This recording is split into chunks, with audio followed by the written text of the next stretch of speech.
pengetahuan di pendidikan agama Islam.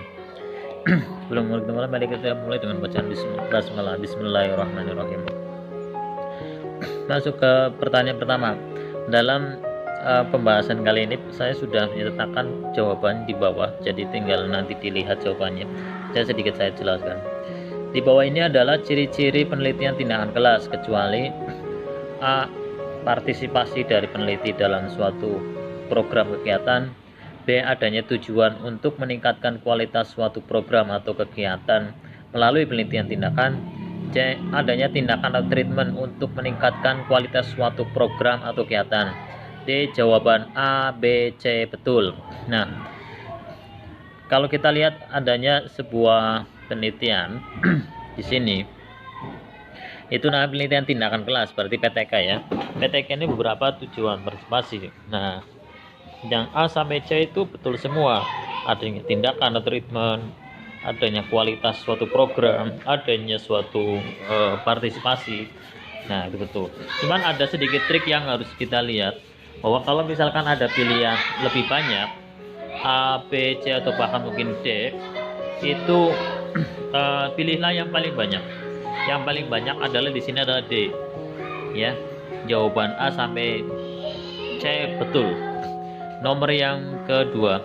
Berikut ini disajikan rumusan masalah dalam PTK.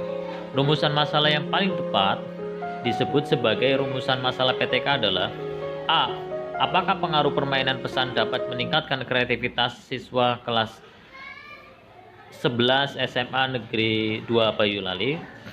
B.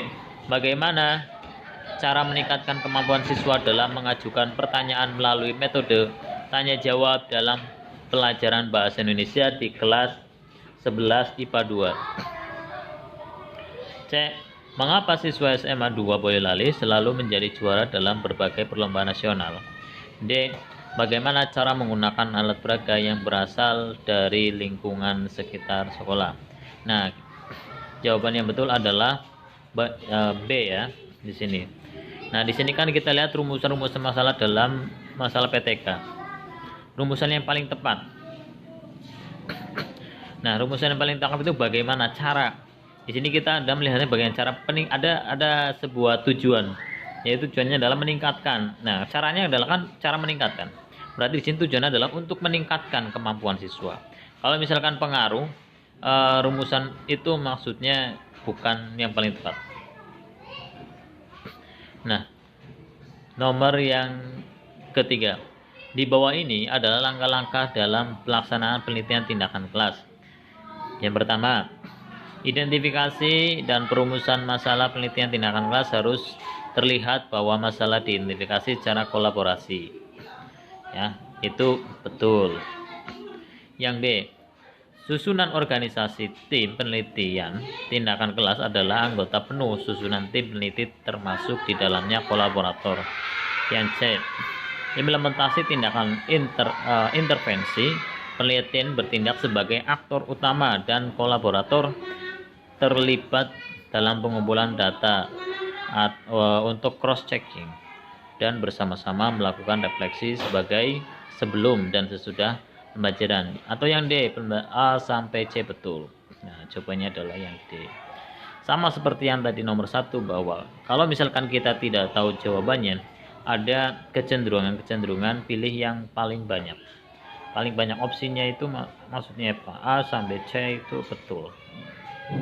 Atau A sampai C itu salah. Nah, ada kecenderungan itu. Jadi kita lihatnya yang D. Ya.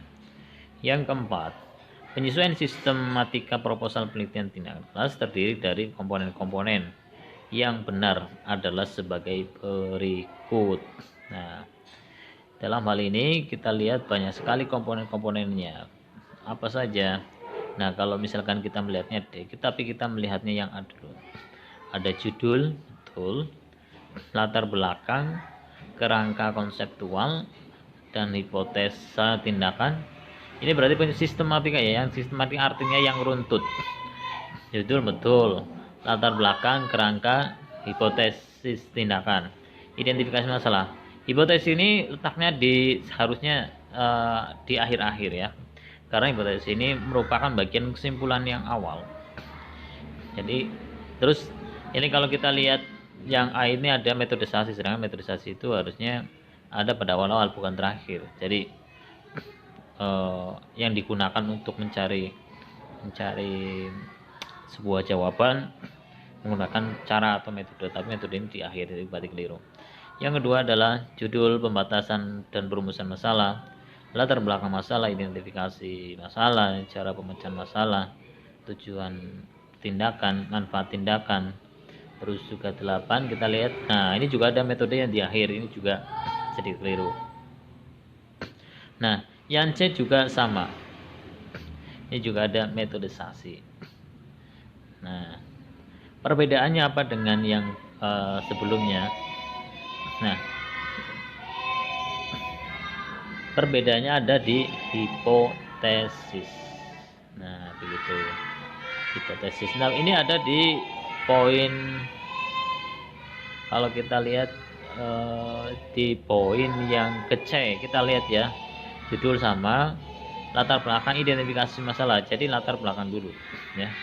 Jadi kalau kita melihat ada sebuah yang betul, jadi kita lihat kalau hipotesis itu adanya di hampir penutupan atau mau closing lah, semacam itu ya, bukan di awal atau di tengah. Nah kalau yang di akhir itu ada yang paling tepat di antara itu adalah yang C. Padahal kalau misalnya kita lihat ada yang lebih tepat lagi kalau misalkan metodisasi tidak ditaruh di akhir. Nah begitu, cuman adanya jawaban yang paling mendekati betul antara C dan D.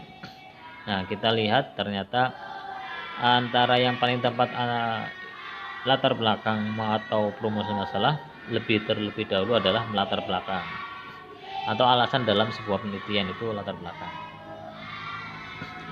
Yang kelima, metode dalam pengumpulan data di PTK yang digunakan untuk mengetahui apakah individu disukai atau saling menyukai. Nah kalau kita lihat ada jawaban metode sosiometrik. Kalau C adalah catatan lapangan, jadi yang ada di lapangan yang kita lihat portofolio. Yang C wawancara, dan D adalah metode sosiometrik. Berarti sosio adalah sosial, kesosialan. Jadi antara mengetahui individu-individu. Nah individu-individu ini. Nah matriksnya ya.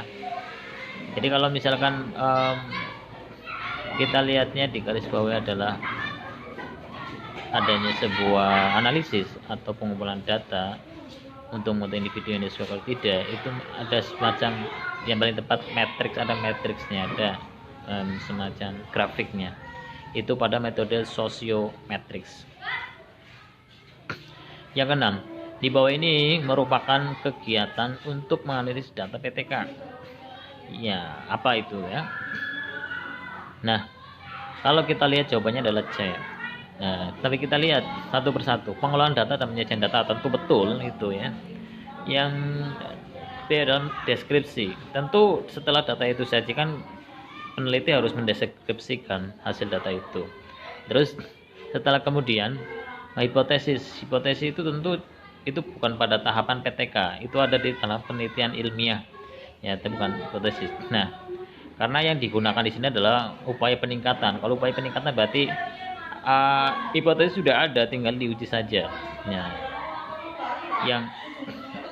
Nah, yang keliru adalah yang C, menerapkan hipotesis.